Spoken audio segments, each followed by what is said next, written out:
Hello students, good morning. मैं रीमा श्रीवास्तव और class third. आज आप लोग पढ़ेंगे चैप्टर 4 जिसका नाम है शब्द और वाक्य। तो इस चैप्टर का नाम है शब्द और वाक्य। इस चैप्टर में हम लोग शब्द के बारे में जानेंगे और वाक्य के बारे में जानेंगे। शब्द का कैसे निर्माण होता है, वाक्य का कैसे निर्माण होता है, ये हम जानेंगे। तो जैसा कि आप लोग जानते हैं कि वर्णों के सार्थक मेल से शब्दों का निर्माण होता है।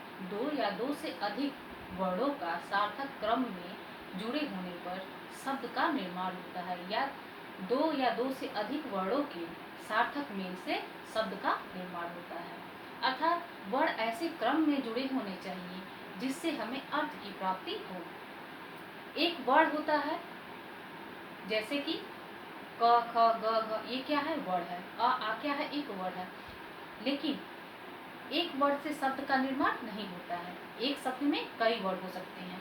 ये कोई प्रतिबंध नहीं है कि शब्द केवल दो वर्डों से बनेंगे या तीन वर्डों से मिलेंगे या मिलकर बनेंगे या चार वर्डों से मिलकर बनेंगे। एक से अधिक यानी कि दो से ही शब्द का निर्माण होगा। एक अकेला वर्ड शब्द नहीं कहा जा सकता क्योंकि वो अकेले वर्ड कहा जाता है। तो जब एक से अधिक वर्ड आपस में मिलते हैं तो किसका निर्माण करते हैं? शब्द का निर्माण करते हैं। स्वर और व्यंजन दोनों के सहायता से ही शब्दों का निर्माण होता है। जैसे कि लड़की क्या है? एक शब्द है। हिरन क्या है? एक शब्द है। सड़क क्या है? एक शब्द है। अब लड़की, हिरन और शब्द, इन तीनों के निर्माण में वर्णों का सार्थक प्रयोग हुआ है। अर्थात वर्ण ऐसे क्रमवत उसमें जुड़े हैं कि उनसे शब्द का निर्माण हुआ है।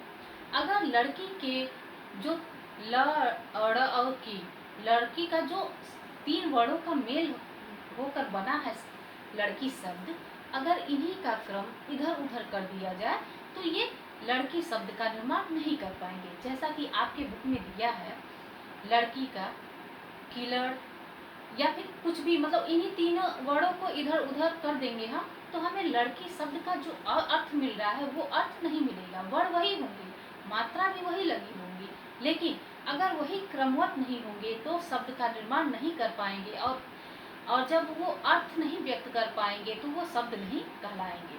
ऐसे ही सड़क को सकड़ कर दो, हिरन को हिरन है तो नरही कर दो, इधर उधर कर देंगे जब उस शब्द के वर्णों को, तो हम उससे अर्थ की प्राप्ति नहीं कर पाएंगे। अर्थात एक शब्द में जब वर्णों का क्रम इधर उधर हम कर देते हैं तो हमें अर्थ की प्राप्ति नहीं होती है। इसलिए सार्थक क्रम में होना वर्णों का आवश्यक है, तभी वर्ण क्या करेंगे? शब्द का निर्माण करेंगे और शब्द हमें एक अर्थ प्रदान करेगा। तो ऐसे शब्द का निर्माण होता है वर्णों के सार्थक क्रम से, वर्णों के सार्थक क्रम से जुड़े होने पर शब्द का निर्माण होता है और उस शब्द से हमें अर्थ की प्राप्ति होती है। अब वाक्य क्या होता है? तो जिस प्रकार हमने देखा कि वर्णों के मेल से शब्द का निर्माण होता है, वैसे ही शब्दों के मेल से वाक्य का निर्माण होता है। जिस तरह वर्णों का क्रम में संयुक्त होना या मिलना आवश्यक था शब्द निर्माण के लिए, वैसे ही शब्दों का भी क्रम से वाक्य में जुड़े होने से ही वाक्य का निर्माण होता है। अर्थात शब्द भी अगर क्रमवत ही होंगे अपने वाक्य में, तभी वो वाक्य का निर्माण कर पाएंगे। इधर उधर होने पर वाक्य का निर्माण नहीं हो पाएगा। जैसे आप लोगों ने देखा, हमने बताया कि सड़क एक क्या है? शब्द है। लेकिन जब उन्हीं वर्णों को हम इधर उधर शब्द में रख देते हैं तो उनसे उस शब्द का निर्माण नहीं होता और अर्थ की प्राप्ति नहीं होती। जैसे सड़क को सकड़ कर दिया तो हमें अर्थ की प्राप्ति नहीं हो रही है। ठीक उसी प्रकार अगर शब्द का भी वाक्य में क्रमवत जुड़ाव नहीं रहेगा तो वाक्य का निर्माण नहीं हो पाएगा, और वो वाक्य जिस अर्थ को व्यक्त करने के लिए बना है उस अर्थ को व्यक्त नहीं कर पाएगा। जैसे कि लड़की पढ़ रही है, एक हमारे व्याकरण के नियम के अनुसार ये वाक्य है, लड़की पढ़ रही है। इसमें हर चीज एक नियमित रूप से व्यवस्थित होता है वाक्य में, कि पहले कब कर्ता आएगा, फिर क्रिया कब आएगा, फिर काल का कब प्रयोग होगा। तो ये सब क्रमवत वाक्य में विद्यमान होते हैं। जब इन्हीं का क्रम हम बदल देते हैं तो वाक्य का निर्माण नहीं हो पाता है। जैसे लड़की पढ़ रही है, तो पढ़ है रही लड़की, तो ये क्या हो गया, अव्यवस्थित हो गया। व्यवस्थित रूप से वाक्य में शब्दों का मेल नहीं हुआ है, इसीलिए वाक्य का निर्माण नहीं हो पाया है। ऐसे ही 2 एग्जाम्पल और है। आप लोग इस चैप्टर को अच्छे से पढ़ लोगे और इस वीडियो को देख लोगे तो समझ में आ जाएगा। तो आपने जाना कि वर्णों के सार्थक मेल से शब्दों का निर्माण होता है और शब्दों के सार्थक मेल से वाक्य का निर्माण होता है।